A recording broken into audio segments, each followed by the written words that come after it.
From JBS Studios in Greater New York, this is the JBS News Update with Tisha Bader. I'm Mark Golub, sitting in for vacationing Tisha Bader with today's JBS News Update for Tuesday, April 23rd. American politics have been dominated of late by discussions over the conclusions of the Mueller report, which found that neither the president nor anyone in the Trump campaign had colluded with Russia in the 2016 elections. Interestingly, the Jewish Telegraphic Agency has studied the Mueller report, looking for any Jewish references, and the JTA has found 6 separate instances. One reference describes how the Trump transition team had tried to stop the Obama administration from facilitating a Security Council resolution condemning Israel for its settlements. The Trump team tried in vain to convince Russia and Egypt to veto the resolution, which ultimately was adopted by the Security Council due to the Obama administration's abstention. And another reference in the Mueller report showed that the special counsel had been looking into whether George Papadopoulos was working as an agent for Israel.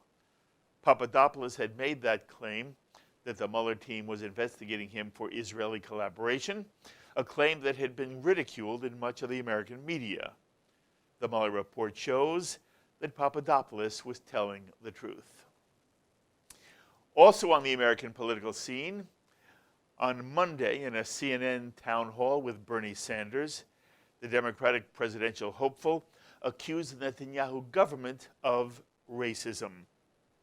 Talking about peace in the Middle East, Sanders said, "I just believe that the United States should deal with the Middle East on a level playing field basis. In other words, the goal must be to try to bring people together and not just support one country, which is now run by a right-wing, dare I say, racist government." 36 years ago this month, Hezbollah sent a suicide bomber with a truck crashing into the U.S. Embassy in Beirut, killing 63 innocent people. Now the American Jewish Committee is launching a global campaign to get the international community to designate Hezbollah in its entirety a terrorist organization. In 2013, the AJC was successful in convincing the European Union to designate the military wing of Hezbollah a terrorist organization. But the EU refused to similarly designate Hezbollah's political wing. David Harris, AJC's CEO, explained that this is a false distinction, saying, "This is akin to finding the hand of a murderer guilty, but exonerating his head. The time has come for the EU to finish what it started and designate all of Hezbollah a terrorist organization."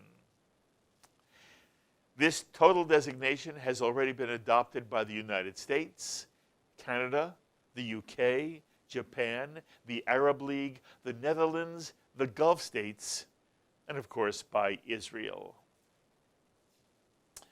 In one of the great ironies of international relations, South Africa has downgraded its diplomatic ties to Israel on the grounds that Israel is mistreating Palestinians living on the West Bank and in Gaza.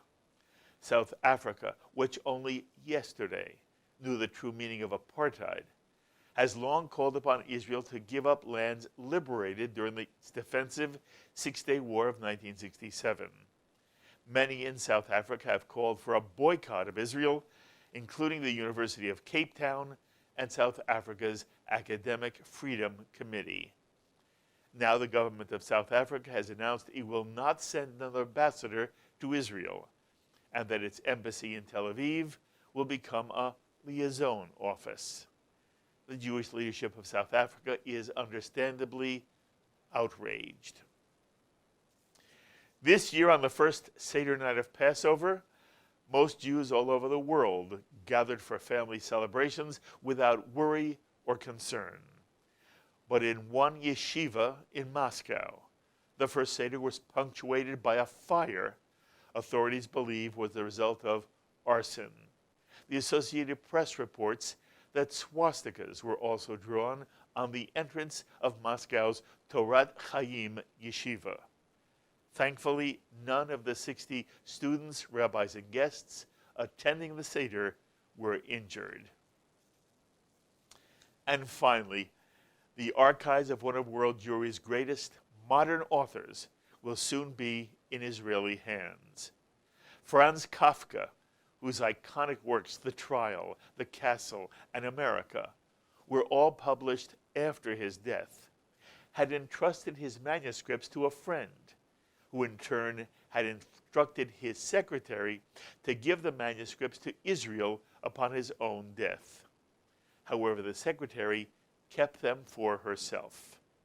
Now a Swiss court has ended a 10-year legal battle by ruling that Kafka's archives be turned over to Israel's National Library, where they will have a permanent home.